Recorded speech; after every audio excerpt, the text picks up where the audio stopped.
السلام علیکم ورحمۃ اللہ وبرکاتہ۔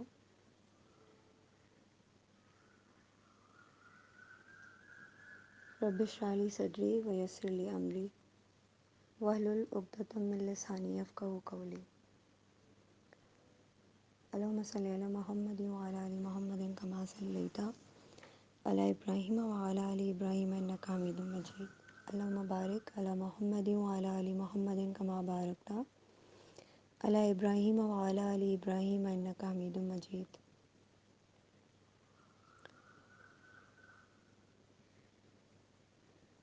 ہم نے جہاں کل چھوڑا تھا وہیں سے ہم کنٹینیو کرتے ہیں۔ قرآن پاک کی کچھ آیات یہاں پر دی گئی ہیں جن میں محققین یہ نتیجہ اخذ کرتے ہیں کہ اللہ تعالیٰ نے آسمانوں میں سے زینت و آرائش کے لیے آسمان دنیا کو مخصوص کیا ہے، لیکن ان ستاروں کے باہم زیر و بالا ہونے سے ان کی پیش کردہ دلیل میں کوئی کوتاہی واقع نہیں ہوتی۔ ان محققین کے نزدیک ساتوں بلکہ آٹھوں آسمان اپنے ستاروں اور سیاروں سمیت مشرق سے مغرب کی طرف گردش کرتے ہیں۔ ان کا کہنا یہ بھی ہے کہ چاند جو پہلا سیارہ ہے اپنی گردش ایک ماہ میں، اور سورج جو چوتھا سیارہ ہے ماہ بماہ 12 مرتبہ کر کے اپنی گردش پوری کرتا ہے، جبکہ زحل جو ساتواں سیارہ ہے آسمان دنیا کی پیمائش کے لحاظ سے اپنی پوری گردش 30 سال میں مکمل کرتا ہے، اور اس لحاظ سے سورج کی گردش آسمان کے دائرے میں 12 مہینوں میں 360 مرتبہ ہوتی ہے، اور ایک سال کے یہی یعنی 360 دن ہوتے ہیں۔ علم کلام کے نام نہاد ماہرین نے ستاروں کے مقامات، ان کی حرکات و گردش اور ان کی وسعت پر گفتگو کرنے کے بعد علم الاحکام پر روشنی ڈالنے کی کوشش کی ہے، اور بتایا ہے کہ حوادث ارضی پر ان کے کیا اثرات مرتب ہوتے ہیں، لیکن ان کی اکثریت اس سلسلے میں کم سواد معلوم ہوتے ہیں۔ رہے یونانی تو وہ قبل مسیح علیہ السلام شام میں سکونت پذیر تھے، اور انہوں نے اس سلسلے میں بہت سا علمی سرمایہ چھوڑا ہے۔ یہ لوگ عموماً شہر دمشق میں رہے، جہاں انہوں نے اس شہر کے 7 دروازے بنوائے تھے اور ہر دروازے کے ساتھ ایک ہیکل عبادت گاہ تعمیر کرائی تھی جو 7 ستاروں کی جداگانہ صفات سے موسوم کی تھی۔ ان 7 ہیکلوں میں وہ عبادت کرتے تھے اور ان کے الگ الگ ستاروں سے اپنی اپنی بھلائی کے لیے دعا مانگتے تھے۔ یہ جملہ باتیں مورخین نے لکھی ہیں، خصوصاً سر المختوم کے مصنف نے چاند، سورج اور دوسرے کواکب کے حوالے سے علماء حرنانین یعنی عہد قدیم کے حران کے فلسفیوں کا ذکر کیا ہے، اور بتایا ہے کہ وہ سب مشرک تھے اور 7 ستاروں کی پرستش کرتے تھے۔ ان کا گروہ سائبین کا گروہ کہلاتا تھا۔ انہی کواکب پرستوں کے مشرکانہ اعمال کے حوالے سے اللہ تعالیٰ نے ارشاد فرمایا: وَمِنْ آيَاتِهِ اللَّيْلُ وَالنَّهَارُ وَالشَّمْسُ وَالْقَمَرُ لَا تَسْجُدُوا لِلشَّمْسِ وَلَا لِلْقَمَرِ وَاسْجُدُوا لِلَّهِ الَّذِي خَلَقَهُنَّ إِن كُنتُمْ إِيَّاهُ تَعْبُدُونَ۔ یعنی رات اور دن کی طرح شمس و قمر بھی اللہ تعالیٰ کی نشانیوں، مظاہر قدرت میں سے ہیں، اس لیے شمس و قمر کو سجدہ کرنے کے بجائے اسے سجدہ کرو جو ان کا خالق ہے۔ اسی طرح قرآن شریف میں ایک جگہ ہدہد کا ذکر کرتے ہوئے اللہ تعالیٰ نے فرمایا کہ وہ پرندہ یمن کی ملکہ سبا اور اس کے لشکر کی خبر لے کر حضرت سلیمان علیہ السلام کی خدمت میں حاضر ہوا، نیز انہیں اس کے حسن و جمال اور کثرت جاہ و مال کی بھی خبر دی۔ اس کا ذکر اللہ تعالیٰ نے ہدہد کی زبانی یوں فرمایا۔ اور آگے قرآن پاک کی صورتیں دی گئی ہیں، آیات دی گئی ہیں۔ یہ آپ اپنے PDF ورژن میں جا کر ٹرانسلیٹر کے ذریعے اس کی ٹرانسلیشن دیکھ سکتے ہیں۔ اس سلسلے میں اللہ تعالیٰ نے ایک اور جگہ قرآن پاک میں فرمایا، 2-3 جگہ اللہ تعالیٰ نے اس کے اندر آیات دی گئی ہیں۔ Just a moment۔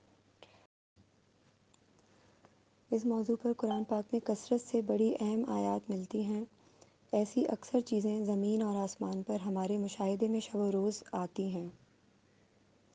جن میں اجرام فلکی خصوصاً چاند اور سورج بھی شامل ہیں۔ جو اس لحاظ سے بڑے معتبر ہیں کہ ان کی چمک دمک میں کسی حیثیت سے تردید نہیں کی جا سکتی، اور جنہیں دیکھ کر حضرت ابراہیم علیہ السلام نے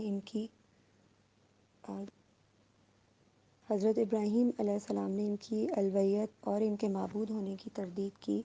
اور ان کی عبادت کو باطل ٹھہرایا، جس کا تذکرہ خود اللہ تعالیٰ نے یوں فرمایا۔ اس آیہ شریفہ سے بطور برہان قطعی معلوم ہوتا ہے کہ اجرام سماوی میں جن کواکب اور چاند سورج کا ہم مشاہدہ کرتے ہیں، وہ الوہیت کے لحاظ سے کسی حیثیت کے حامل نہیں ہیں، کیونکہ وہ سب اللہ کی مخلوق ہیں اور اپنی گردش کے لحاظ سے بھی مسخر ہیں، یعنی جن کاموں پر مامور ہیں انہی کو بجا لانے کے پابند ہیں۔ اپنی طرف سے کچھ کر سکتے ہیں، نہ اپنی حدود سے ذرہ بھر تجاوز کر سکتے ہیں۔ یہ اس بات کا ناقابل تردید ثبوت ہے کہ دیگر اشیائے کائنات کی طرح کواکب اور شمس و قمر بھی مخلوقات خداوندی میں شامل اور مسخر ہیں اور احکام خداوندی کے پابند ہیں، جیسا کہ قرآن پاک میں ایک اور جگہ اللہ تعالیٰ نے فرمایا ہے، اور پھر سورج اور چاند کی پرستش سے منع کر کے صرف اپنی پرستش کا حکم دیا ہے۔ صحیح مسلم اور صحیح بخاری میں جو حدیث نبی صلی اللہ علیہ وآلہ وسلم صلاۃ کسوف، سورج گرہن کی نماز صلاۃ کسوف کے تحت درج ہے، جسے ابن عمر نے ابن عباس، عائشہ اور چند دیگر صحابہ رضی اللہ تعالیٰ عنہ کے حوالے سے روایت کیا ہے کہ ایک روز حضرت صلی اللہ علیہ وآلہ وسلم نے اپنے خطبے کے دوران فرمایا، یعنی سورج اور چاند اللہ تعالیٰ کی نشانیوں میں سے دو نشانیاں ہیں، اور وہ کسی کی موت یا پیدائش پر گہن میں نہیں آتے۔ بخاری رحمہ اللہ نے مسدد، عبدالعزیز بن مختار، عبداللہ داناج اور ابو سلمہ کی زبانی ابو ہریرہ رضی اللہ تعالیٰ عنہ کے حوالے سے تخلیق کائنات کے بارے میں جو حدیث نبوی پیش کی ہے، اس میں حضرت صلی اللہ علیہ وآلہ وسلم کا یہ ارشاد درج کیا ہے کہ حضرت صلی اللہ علیہ وآلہ وسلم نے فرمایا کہ سورج اور چاند قیامت کے دن اپنی اپنی روشنی سے محروم ہو جائیں گے۔ اس حدیث کو بخاری رحمہ اللہ نے خصوصی طور پر تخلیق کائنات کا تذکرہ کرتے ہوئے بیان کیا ہے۔ حافظ ابو بکر البزار نے اس حدیث کی روایت میں تمہیداً تفصیل میں جاتے ہوئے ابراہیم بن زیاد بغدادی، یونس بن محمد، عبدالعزیز بن مختار کی زبانی عبداللہ الداناج کے حوالے سے بیان کیا ہے کہ آخر الذکر یعنی عبداللہ الداناج نے کہا کہ انہوں نے خالد بن عبداللہ قسری کے زمانے میں ابو سلمہ بن عبد الرحمن کو کہتے سنا کہ ایک روز وہ یعنی ابو سلمہ مسجد کوفہ میں بیٹھے تھے کہ وہاں جناب حسن تشریف لے آئے،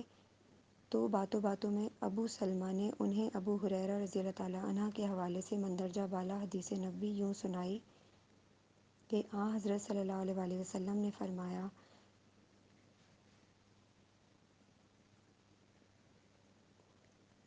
ان الشمس والقمر سوران فی النار یوم القیامہ۔ ابو سلمہ سے یہ حدیث سن کر جناب حسن نے ان سے پوچھا، ان کا دین کیا ہے؟ یہ سن کر ابو سلمہ بولے، میں آپ سے روز قیامت سورج اور چاند کے انتہا کے بارے میں، ان کے دین کے حضرت صلی اللہ علیہ وآلہ وسلم کی خدمات بیان کر رہا ہوں کہ وہ قیامت کے روز آگ نار جہنم میں شامل کر دیے جائیں گے، اور آپ مجھ سے ان کے دین کے بارے میں پوچھ رہے ہیں۔ اس کے بعد البزار نے کہا کہ انہوں نے یہ حدیث ابو ہریرہ رضی اللہ تعالیٰ عنہ کے حوالے سے صرف اس واقعے کی وجہ سے روایت کی ہے۔ عبداللہ الداناج نے بھی ابو سلمہ کے حوالے سے اس حدیث کے علاوہ کوئی دوسری حدیث روایت نہیں کی۔ حافظ ابو یعلیٰ موصلی نے جو حدیث نبوی صلی اللہ علیہ وآلہ وسلم یزید رقاشی کے حوالے سے بیان کی ہے اور اس میں انس کا حوالہ بھی دیا گیا ہے، ضعیف بتائی گئی ہے۔ اس کے علاوہ قرآنی الفاظ کی وضاحت کے سلسلے میں ابن ابی حاتم کہتے ہیں کہ ان سے ابو سعید اشاج، عمر بن عبداللہ ازدی اور ابو اسامہ نے مجالد اور شیخ مجیلہ کے حوالے سے بیان کیا کہ ان الفاظ قرآنی کی وضاحت ابن عباس رضی اللہ تعالیٰ عنہ نے یوں کی کہ اللہ تعالیٰ سورج، ستاروں اور چاند کو روز قیامت سمندر میں ڈبو کر ان کی روشنی زائل فرما دیں گے، پھر اس کے بعد ایک گرم ہوا چلا کر انہیں حرارت بخشیں گے، اور پھر انہیں آگ آتش دوزخ میں شامل فرما دیں گے۔ اس سے ثابت ہوتا ہے کہ سورج، چاند اور ستارے سب کے سب دوسری اشیائے کائنات کی طرح مخلوق خداوندی ہیں، جس طرح اللہ تعالیٰ نے انہیں اپنی کامل ارادے کے تحت تخلیق کیا۔ اسی طرح جو سلوک ان کے ساتھ جب چاہیں گے فرمائیں گے، جو سب اس کی حکمت بالغہ پر مبنی ہوگا۔ اس لیے کسی کو اس کے علم اور حکمت کے بارے میں سوال کرنے کی گنجائش نہیں ہے۔ امام محمد بن اسحاق بن یسار نے اپنی کتاب السیرہ من الشعر کے آغاز میں آسمان، زمین، سورج، چاند، ستاروں اور کائنات کی دیگر اشیاء کی تخلیق کے بارے میں یزید بن عمر بن نفیل کے بڑے خوبصورت اشعار درج کیے ہیں، جن کے بارے میں ابن ہشام کی رائے یہ ہے کہ وہ اشعار امیہ ابن ابی صامت کے ہیں۔ بحر کیف مندرجہ بالا آیات قرآنی، احادیث نبوی اور دیگر مستند روایات کے مطالعے کے بعد اس میں کسی شک و شبہ کی گنجائش نہیں رہتی کہ آسمان و زمین و کواکب یعنی سیاروں اور ثوابت وغیرہ کو اللہ تعالیٰ نے پیدا کیا اور انہیں اپنے حکم سے ان کے متعلقہ کاموں پر جس طرح چاہا معمور فرمایا اور ان کے ساتھ آخر کار جو چاہے گا کرے گا۔ اکثر مفسرین نے ستاروں اور سیاروں کے تذکرے اور قصہ ہاروت و ماروت کے زہرہ پہلے ایک عورت تھی جسے دو فرشتوں ہاروت و ماروت نے زمین پر آ کر اور اس کے حسن بے مثال سے متاثر ہو کر اسے اسم اعظم سکھا دیا تھا، جسے پڑھ کر وہ ستارہ بنی اور آسمان پر چلی گئی۔ لیکن یہ صرف خیالی باتیں ہیں جسے اسرائیلیات سے اخذ کیا گیا ہے۔ یہ بھی ممکن ہے کہ متقدمین نے یہ بات کعب احبار سے سن کر محض ایک کہانی کے طور پر بیان کر دی ہو اور اس کا ماخذ اسرائیلیات کو بھی بتایا ہو۔ امام احمد رحمہ اللہ اور حبان نے اس حکایت کو اپنی کتابوں میں درج کیا ہے، لیکن احمد رحمہ اللہ نے یحییٰ ابن بکیر کی زبانی، زہیر بن محمد، موسیٰ بن جبیر، نافع اور ابن عمر رضی اللہ تعالیٰ عنہ کے حوالے سے یہ بھی بیان کیا ہے کہ اس حکایت کو آخر الذکر نے حضرت صلی اللہ علیہ وآلہ وسلم کی زبان مبارک سے تفصیلاً سنا تھا، جو یہ تھا کہ ہاروت و ماروت زہرہ کے بے مثال حسن سے متاثر ہوئے اور اس سے جسمانی اتصال کے خواہش مند ہوئے، تو زہرہ نے یہ شرط رکھی کہ اسے اسم اعظم لکھا دیا جائے، جو ہاروت و ماروت نے اسے سکھا دیا، جس کا نتیجہ یہ ہوا کہ زہرہ اسے پڑھ کر ستارہ بنی اور آسمان پر چلی گئی اور ہاروت و ماروت اللہ کے نزدیک سزا کے مستحق ٹھہرے۔ لیکن جہاں تک اس حکایت میں حضرت صلی اللہ علیہ وآلہ وسلم کے حوالے کا تعلق ہے، تو وہ روایت ہی ایک تو انتہائی ضعیف ہے اور بفرض محال درست بھی ہو تو یقیناً آپ صلی اللہ علیہ وآلہ وسلم نے اسے بیان فرما کر اس کے بارے میں ساتھ ہی اسے اسرائیلیات کے من گھڑت افسانوں میں شامل فرمایا ہوگا۔ تاہم جیسا کہ سطور بالا میں ہم نے عرض کیا، یہ بھی کسی نہ کسی طرح متقدمین کی روایات میں شامل ہو گیا ہے، لیکن اسے صرف ایک کہانی ہی سمجھنا چاہیے۔ ہماری اس گزارش کا سب سے بڑا بین ثبوت یہ ہے کہ عبدالرزاق نے اپنے تفسیر میں یہ قصہ بیان کرتے ہوئے سوری رحمہ اللہ، موسیٰ بن عقبہ رحمہ اللہ اور سالم رحمہ اللہ کے حوالوں کے آخر میں کعب احبار کا حوالہ دیا ہے، اور کعب احبار انجیل کے عالم ہونے کے ساتھ ساتھ اسرائیلیات میں شامل کچھ ایسے قصے بھی بیان کیا کرتے تھے جو ظاہر ہے کہ اسرائیلیات کے دوسرے من گھڑت افسانوں کی طرح در حقیقت خلاف واقعہ ہوتے تھے۔ ہماری ان گزارشات کا ایک اور مدلل ثبوت یہ ہے کہ جن راویوں نے اس قصے کی روایات کو دوسرے متعدد راویوں کے حوالے سے احادیث نبی صلی اللہ علیہ وآلہ وسلم تک پہنچایا ہے، ان جملہ احادیث کو اکثر ثقہ محدثین نے کمزور اور غیر مستند بتا کر، جیسا کہ ہم پہلے عرض کر چکے ہیں، کعب احبار کے بیان کردہ دوسرے اسرائیلی افسانوں میں شامل کیا ہے، حتیٰ کہ بخاری اور نسائی جیسے ثقہ و مستند محدثین نے اس سلسلے میں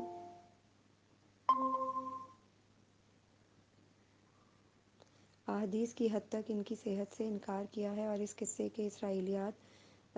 کی خرافات سے منسوب کیا ہے۔ نیکسٹ ٹاپک ہے مجرا اور قوس قزح کا ذکر۔ ابو القاسم طبرانی کہتے ہیں کہ ان سے علی بن عبدالعزیز، عارم، ابو نعمان اور ابو عوانہ نے ابی بشر سعید ابن جبیر اور ابن عباس رضی اللہ تعالیٰ عنہ کے حوالے سے بیان کیا ہے کہ رومی حکمران ہرقل نے معاویہ رضی اللہ تعالیٰ عنہ کو ایک خط لکھ کر ان سے درخواست کی تھی کہ وہ ان چند چیزوں کے بارے میں اسے لکھیں جن کے متعلق اکثر لوگ اس سے سوال کرتے ہیں، بشرطے کہ انہیں معاویہ کو عہد نبوت میں کسی نے ان کے بارے میں بتایا ہو۔ ابو القاسم طبرانی مزید کہتے ہیں کہ ہر کل نے اپنے مذکورہ بالا خط میں معاویہ رضی اللہ تعالیٰ عنہ سے خاص طور پر مجرا اور قوس قزح کے بارے میں پوچھا تھا، اور معاویہ رضی اللہ تعالیٰ عنہ نے ہر کل کا وہ خط ابن عباس رضی اللہ تعالیٰ عنہ کو بھیج دیا تھا تاکہ وہ اس طرف سے اس خط کا جواب دے دیں۔ چنانچہ ابن عباس رضی اللہ تعالیٰ عنہ نے ہرقل کے ان سوالات کے جواب میں لکھا تھا کہ قوس قزح وہ ذریعہ ہے جس کی وجہ سے اہل زمین مکمل طور پر غرق ہونے سے محفوظ رہتے ہیں، اور مجرا آسمانوں کا وہ دروازہ ہے جو آسمان اور زمین کی حد فاصل ہے۔ چونکہ ہرقل نے اس بقعہ نور کے بارے میں بھی سوال کیا تھا جہاں سورج کی براہ راست شعاعیں دن میں صرف ایک لمحے کے لیے پہنچتی ہیں، اس لیے ابن عباس رضی اللہ تعالیٰ عنہ نے اس کا جواب بھی دیا تھا، اور وہ یہ تھا کہ جس روشنی و تمازت میں مل کر سورج کی شعاعیں بوقت نصف النہار زمین پر منعکس ہوتی ہیں وہ خط استوا ہے، جس کے نیچے ذرا فاصلے سے بحر بنی اسرائیل کا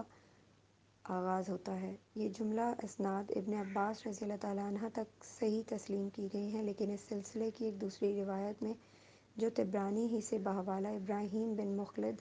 فضل بن مختار، محمد بن مسلم تاقی، ابی یحییٰ مجاہد اور جابر بن عبداللہ مروی ہے،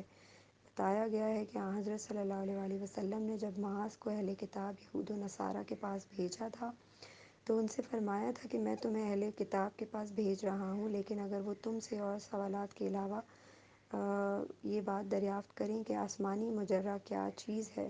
تو انہیں بتانا کہ وہ عرش کے نیچے ایک جاندار لعاب ہے۔ اس روایت میں جس حدیث نبوی صلی اللہ علیہ وآلہ وسلم کا حوالہ دیا گیا ہے اس سے جملہ ثقہ راویوں نے، جن میں حافظ ابو الفتح ازدی شامل ہیں، انکار کرتے ہوئے اس کو حدیث منکر میں شامل کیا ہے اور بتایا ہے کہ اس حدیث کا اصل راوی فضل بن مختار یعنی ابو سہل بصری ہے جو بصرے سے مصر چلا گیا، اور ابو حاتم رازی کے بقول وہ ایک مجہول سا آدمی تھا جس نے بہت سی احادیث گھڑ لی تھیں جو سراسر ناقابل اعتبار ہیں کیونکہ ان میں کوئی مستند حوالہ تک نہیں ہے۔ اس کے بارے میں یہی بات ابن عدی نے بھی کہی ہے اور اس کی روایت کردہ جملہ احادیث کو من گھڑت اور ناقابل اعتبار بتایا ہے، جبکہ اس سلسلے میں نیز دیگر تخلیقات ارضی و سماوی کے بارے میں مندرجہ ذیل آیات قرآنی بالکل واضح ہیں۔ اس کے علاوہ امام احمد رحمہ اللہ نے یزید بن ہارون، ابراہیم بن سعد ان کے والد اور بنی غفار کے ایک بزرگ کے حوالے سے بیان کیا ہے کہ آخر الذکر نے رسول اللہ صلی اللہ علیہ وآلہ وسلم کو ارشاد فرماتے ہوئے سنا ہے۔ اس حدیث کو موسیٰ، انہوں نے عربک ٹی وی ایس کی لیکن اس میں زیر زبر پیش نہیں لگے ہوئے اس لیے میں نہیں پڑھوں گی۔ اس حدیث کو موسیٰ بن عبیدہ بن سعد بن ابراہیم کو روایت کرتے ہوئے یہ بھی بتایا ہے کہ آن حضرت صلی اللہ علیہ وآلہ وسلم نے یہ بھی فرمایا، اس کا بادل کا نطق، رات کی آواز اور اس کی تضحیک برق ہے۔ ابن ابی حاتم کہتے ہیں کہ انہوں نے اپنے والد اور ہشام سے عبید اللہ رازی اور محمد بن مسلم کے حوالے سے سنا کہ انہیں باوثوق ذرائع سے معلوم ہوا کہ برق ایک فرشتہ ہے جس کے 4 منہ ہیں، اس کا ایک منہ انسان کے منہ کی طرح، دوسرا بیل کے منہ کی طرح، تیسرا گدھ کے منہ کی طرح اور ایک پرندے کے منہ کی طرح اور چوتھا شیر کے منہ کی طرح ہے۔ جب وہ فرشتہ اپنے جسم کے پچھلے حصے کو جنبش دیتا ہے تو اس سے جو چمک پیدا ہوتی ہے وہی برق ہے۔ امام احمد رحمہ اللہ سے مروی ایک روایت کو ترمذی رحمہ اللہ، نسائی اور بخاری رحمہ اللہ نے کتاب الادب کے تحت بیان کیا ہے۔ نیز حاکم نے اپنی کتاب مستدرک میں لکھا ہے کہ حجاج بن ارطاد کے بقول انہیں ابن مطر نے سالم اور ان کے والد کے حوالے سے بتایا کہ جب آن حضرت صلی اللہ علیہ وآلہ وسلم رات کی گرج اور برق کی کڑک سنتے تو فرماتے۔ ابن جریر نے لیث کی زبانی اور ایک اور شخص اور ابو ہریرہ رضی اللہ تعالیٰ عنہ کے حوالے سے بیان کیا ہے کہ آن حضرت صلی اللہ علیہ وآلہ وسلم رات کی آواز سن کر فرمایا کرتے تھے، سبحان من یسبح الرعد بحمدہ، جبکہ حضرت علی رضی اللہ تعالیٰ عنہ کے بقول آپ آواز رعد سن کر سبحان من سبحت لہ فرمایا کرتے تھے۔ حضرت علی رضی اللہ تعالیٰ عنہ کی زبانی یہی حدیث ابن عباس رضی اللہ تعالیٰ عنہ، اسود بن یزید اور طاؤس وغیرہ سے مروی ہے، جبکہ مالک نے عبداللہ ابن عمر رضی اللہ تعالیٰ عنہ کے حوالے سے بیان کیا ہے کہ جب آن حضرت صلی اللہ علیہ وآلہ وسلم بارش میں رات کی گرج سنتے تو باتیں کرنا موقوف فرما کر فرماتے سبحان من یسبح الرعد بحمدہ والملائکۃ من خیفت۔ پھر اس کے بعد ارشاد فرماتے یعنی یہ اللہ کی طرف سے زمین والوں کے لیے شدید تنبیہ ہے۔ امام احمد رحمہ اللہ ابو ہریرہ رضی اللہ تعالیٰ عنہ کے حوالے سے بیان کیا کرتے ہیں کہ آن حضرت صلی اللہ علیہ وسلم برق و رعد کے بارے میں یہ بھی فرمایا کرتے تھے کہ یہ اللہ تعالیٰ کے اپنے بندوں کے لیے فرمان ہے کہ اگر تم میرے بندے ہو تو میری اطاعت کرو کہ میں راتوں کو بھی انہیں بارش سے سیراب کرتا ہوں اور تمہارے لیے دن کو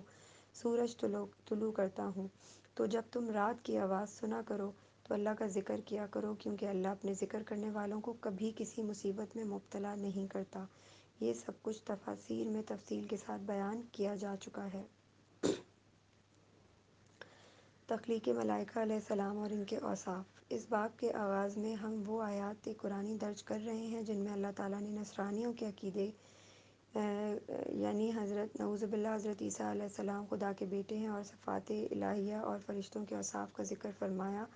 نیز یہاں وہ احادیث بھی پیش کی جا رہی ہیں جن میں حضرت صلی اللہ علیہ وسلم نے شب معراج آسمانوں پر اپنے مشاہدات کا ذکر فرمایا۔ یہاں پہ بہت ساری انہوں نے قرآنی آیات دی ہوئی ہیں اور احادیث بھی عربک میں۔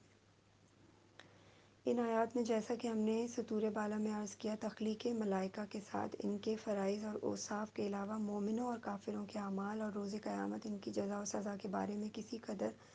وضاحت کی گئی ہے، اور ایسی آیات قرآن شریف میں جگہ جگہ حسب موقع کثرت سے پائی جاتی ہیں۔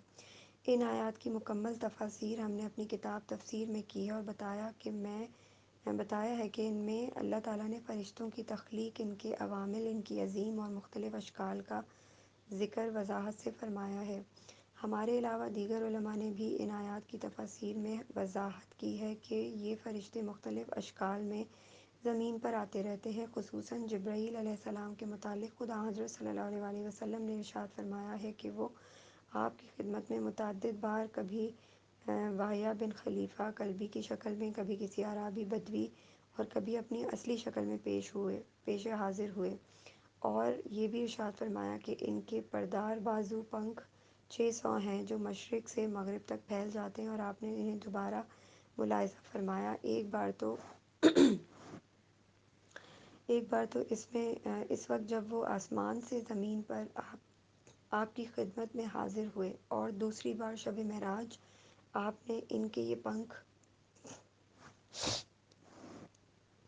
سدرۃ المنتہا کے قریب دیکھے جو جنت المأویٰ کے نزدیک ہے۔ اللہ تعالیٰ کے اس ارشاد کے مطابق، جس میں اللہ تعالیٰ جل شانہ نے حضرت جبرائیل علیہ السلام کے بارے میں فرمایا کہ اس حدیث مبارکہ کو مندرجہ بالا آیہ شریف کے حوالے سے ہمارے علاوہ کئی دوسرے علماء اور صحابہ رضی اللہ تعالیٰ عنہ نے بھی بیان کیا ہے، جس میں ابن مسعود، ابو ہریرہ، ابو ذر غفاری، حضرت عائشہ رضی اللہ تعالیٰ عنہ شامل ہیں۔ اس حدیث میں اس قول باری تعالیٰ فَكَانَ قَابَ قَوْسَيْنِ أَوْ أَدْنَىٰ فَأَوْحَىٰ إِلَىٰ عَبْدِهِ مَا أَوْحَىٰ کی طرف صاف اشارہ ہے، جس میں اللہ تعالیٰ نے جبرائیل علیہ السلام کے ذریعے شب معراج ملا اعلیٰ میں نازل فرمائی، لیکن اسے اوحیٰ الی عبدہ ما اوحیٰ فرمایا، تاہم اس ارشاد ربانی میں الی عبدہ سے حضرت صلی اللہ علیہ وسلم کی ذات مبارک ہی مراد ہے، جو ایک بدیہی بات ہے۔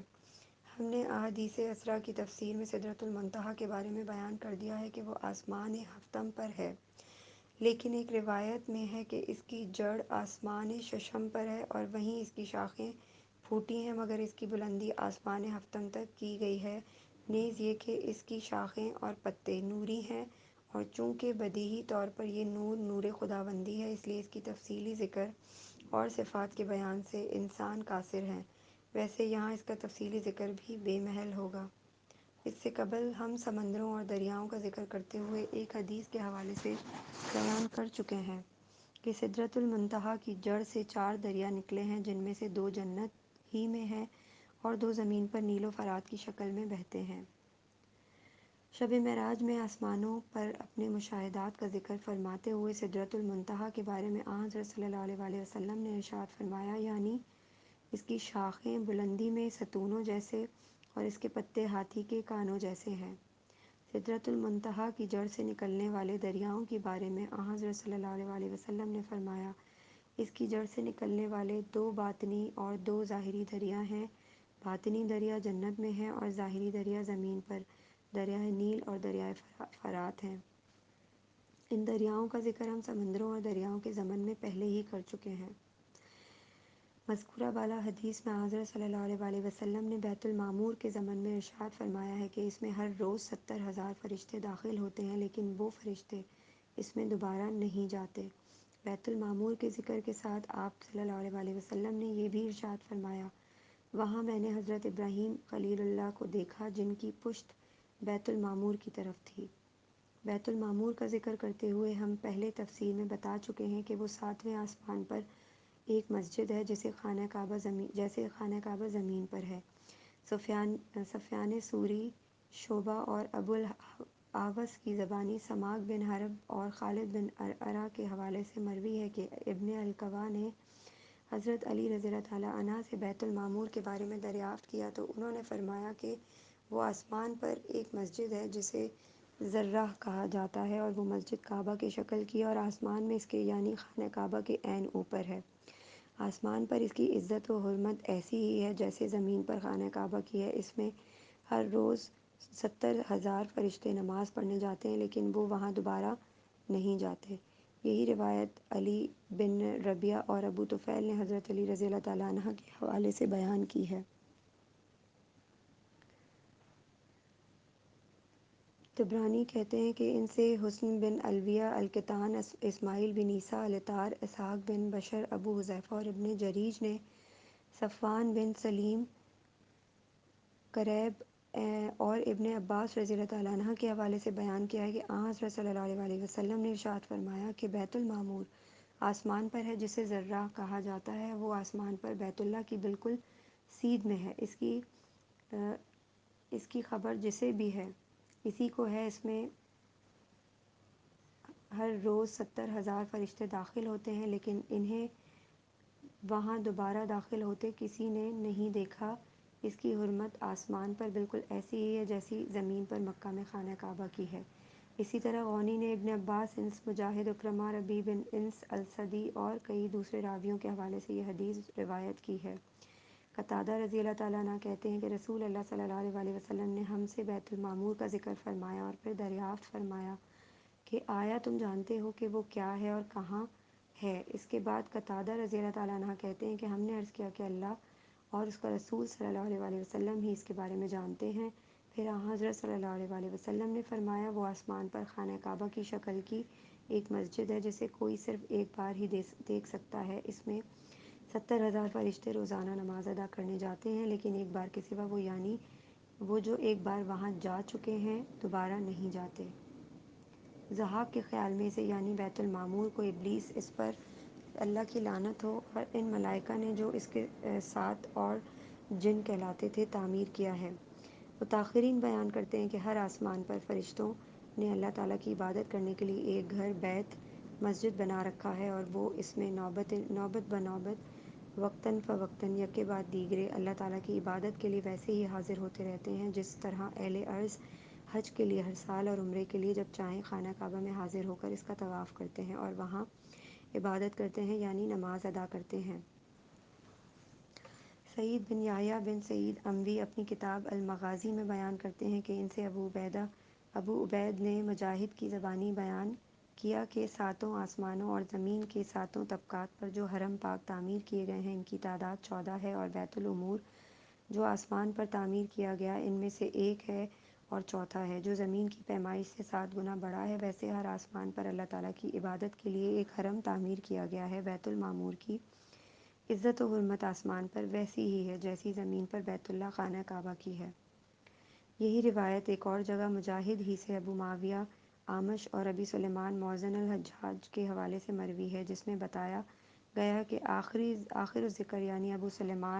ابی سلیمان نے عبداللہ بن عمرو کو کہتے سنا کہ حرم محرم جو آسمان پر ہے اس کا طول و عرض زمین سے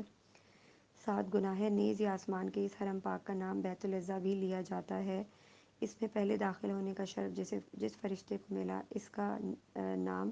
اسماعیل ہے، مگر اس کے بعد ہر روز 70,000 فرشتے اس بیت المعمور میں داخل ہوتے ہیں، لیکن انہیں اس میں ایک دفعہ